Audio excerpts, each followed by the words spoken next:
Hey, good morning everybody, it's Mike. Thanks for joining me this morning. Let's start today off with a little good news, can we?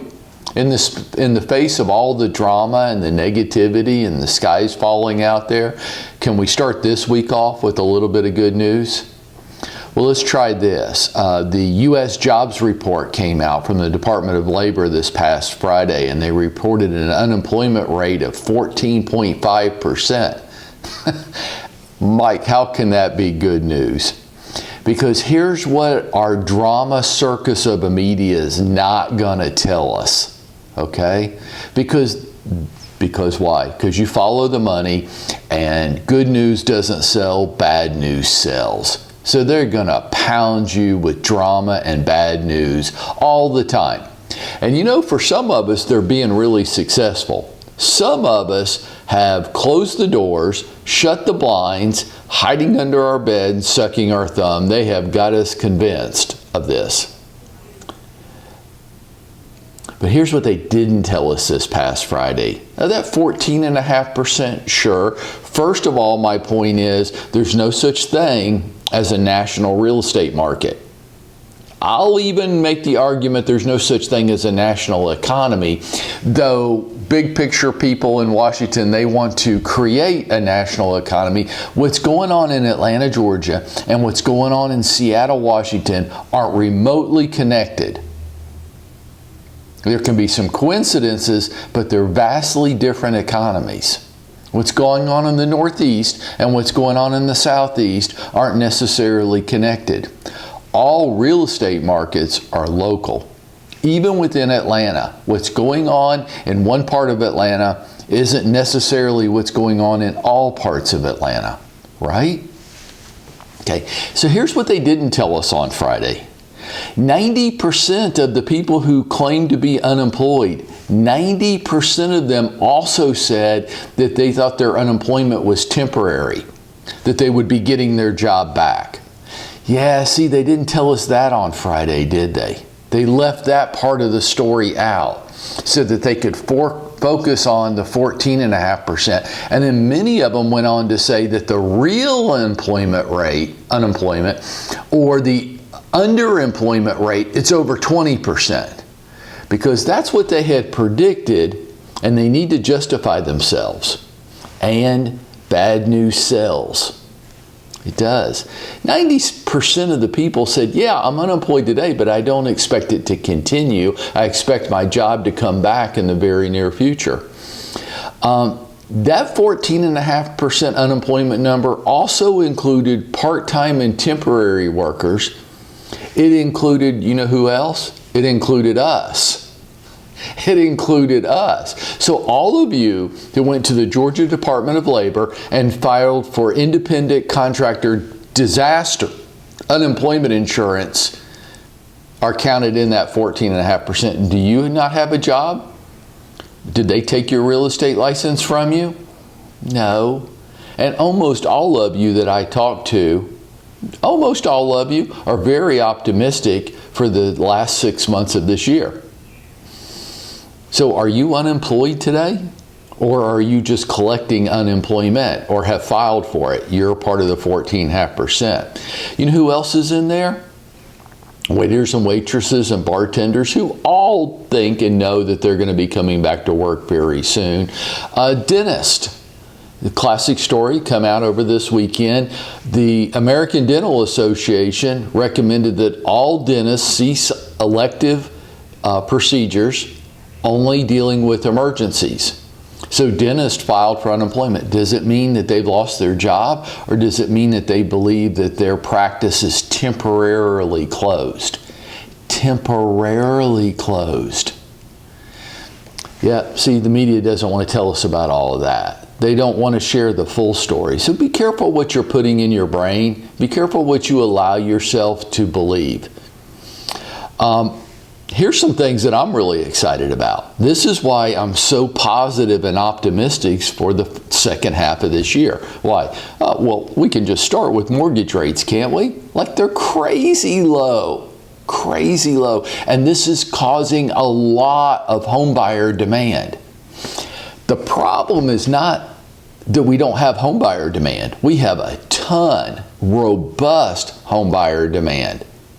The problem is we have crazy, critically low levels of available inventory. That's our problem. Many of you that are on the listing side are seeing many of your well-priced listings going into multiple offers. It's a new phenomenon now, and if you're not, then I want to challenge how saleable your inventory really is, because that's the trend right now. Our inventory is at a crisis level low. Why? Well, it was already there before we entered into this coronavirus issue, right? It was already there as we went into March. We already had low levels of inventory. Now, people that normally would have engaged in the spring selling market and put their homes up for sale, many of them are concerned safety-wise or whether that's a wise move or not for them. Maybe they have people within their home that are at a higher level of risk. So they've paused. Does it mean they're not going to be selling? It doesn't mean that at all. It means they've paused. But see, that doesn't make great TV, does it? Pausing. Pent-up demand. I want us to think about it more like, instead of it being May the 11th, think of it being like February the 11th. Okay? Yeah, we're in a slower time period of the year, but we don't expect it to stay that way. We know March and April and May are coming. Well, March and April and May for this year may be June, July, and August. It may be July, August, and September. We don't really know yet, but I think we're starting to see the country emerge out of this and a strong trend. And you can have all the opinions you want, but our economy is starting to reemerge. Many of the people that want to argue against this have a political agenda, and just watch how this all starts to take on a political tone to it over the summer months. But there's no doubt that peak season is coming. Listings have been slower, but buyers are up. All the fundamentals to our economy are strong. We have a health issue, okay? Not anything to be dismissed. Something to be taken seriously and paid attention to, of course. But the fundamentals of our economy were strong before March. They're still strong. We have an interruption. We have a pause. Here's something I want you to think about over the coming weeks. Over 50% of your home buyers, specifically about 54% of your home buyers, are going to also have a house to sell. So, how do we reach them? Well, here's a thought that I want to leave you with today. And I want you to remember this. And those of you that have kids are going to be able to appreciate this at a much deeper level. People don't remember or do anything that you tell them one or two times. Right? So if you have a teenager in the house, they always do what you say the first time. Or you have to say, take out the trash, take out the trash, take out the trash, take out the trash. Make your bed, make your bed, make your bed, make your bed. Do your homework, do your homework, do your homework. Right? Wouldn't it be great if they just listened to you the first time? They don't. And none of your customers are listening to you the first time either. We have to market ourselves every day and continue to repeat the messaging. Why? Because nobody's listening to anything that you tell them at one time. Keep in mind, the media, everybody around you is a drama circus. They want to exaggerate this. They want to turn this into an OJ trial. That's what drives their ratings, which drives their revenue. Don't be a sucker, okay? Watch what you put into your brain. I don't know what the trusted media source is out there. I don't think there is one. So be careful what you absorb. I think now, I've been cautioning you for the last 45 to 60 days to be cautious, to control your spend, to reduce all reducible expenses. I want to start taking the gloves off on that now. I want you to start to re-engage. I think we're going to have a very strong, everything I'm seeing is telling me we're going to have a very strong second half of the year, that real estate will lead this recovery. As opposed to 2008, when it held it back.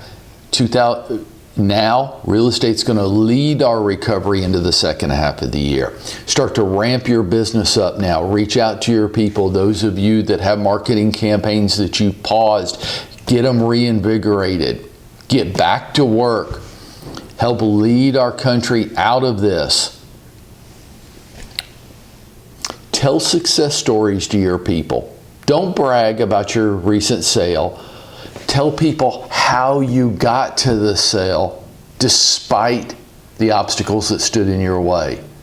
The safety that you brought to the marketing plan, the safe procedures that you put in place that allowed you to get that listing sold during this time. The safety precautions that you put in place with your home buyer that allowed them to safely shop and purchase a new home. How'd you do that? Just sold, just listed? Yeah, it's time for a new way of doing it though. Tell the story to people. In spite of the issues that faced you, here's the solutions you brought to the table that still allowed your customers to move through it. It's your opportunity to tell success stories, folks. Will you go out there and will you make it happen for yourself today?